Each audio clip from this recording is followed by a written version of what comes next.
Santali picture অ্যাসোসিয়েশনের উদ্যোগে ৪র্থতম আদিবাসী সিনে অ্যাওয়ার্ড অনুষ্ঠিত হয়ে গিয়েছে আসানসোল রবীন্দ্র ভবনে। রবিবার এই সিনে অ্যাওয়ার্ড অনুষ্ঠানে বাংলা, ঝাড়খণ্ড এবং উড়িষ্যা সহ 4টি রাজ্যের সিনেমা নির্মাতাদের অংশগ্রহণ করতে দেখা গিয়েছে। এছাড়াও উপস্থিত ছিলেন আদিবাসী সিনেমার একাধিক অভিনেতা এবং অভিনেত্রীরা। সাঁওতালি ফিল্ম ফেস্টিভ্যাল হচ্ছে অ্যাওয়ার্ড ফাংশন।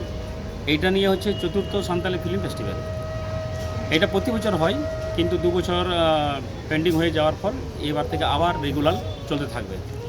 এই ফিল্ম 4 রাজ্য থেকে সাঁওতালি ফিল্ম এসেছে, short film and movie film. ওটার মধ্যেই কম্পিটিশন হবে, কে কী প্রাইজ পেবে, এটার জন্য আজকে প্রোগ্রামটা।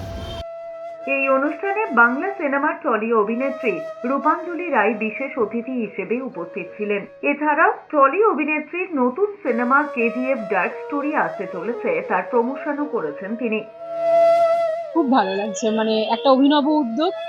আর মানুষের এভাবে কালচার সবার মধ্যে ছড়িয়ে পড়া উচিত। আমরা যেরকম হয়তো কিছুটা জানি, শুনেছি, কিন্তু এখানে এসে তাদের যে কালচারে যে আমরা একটা অনুষ্ঠান দেখলাম, তাদের বিবাহ অনুষ্ঠানে কি ধরনের গান হয়, তাদের পোশাক আশাক কালচার, তো এভাবে যত একের পর এক কালচার অন্যদের মধ্যে ছড়িয়ে পড়বে, তত কালচারগুলো থেকে যাবে। না হলে আজকাল বিভিন্ন কালচার, বিভিন্ন ভাষা বিলুপ্তির পথে। তো আমাদেরকেই নিজেদের কালচারকে সংযতভাবে গুছিয়ে রাখতে হবে।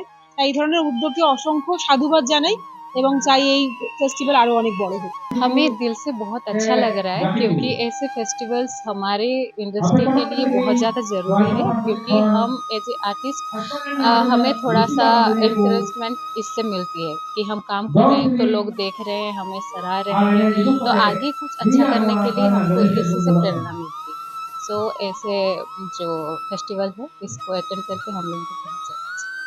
আসানসোল থেকে মোতাহার হোসেনের রিপোর্ট, এস নিউজ।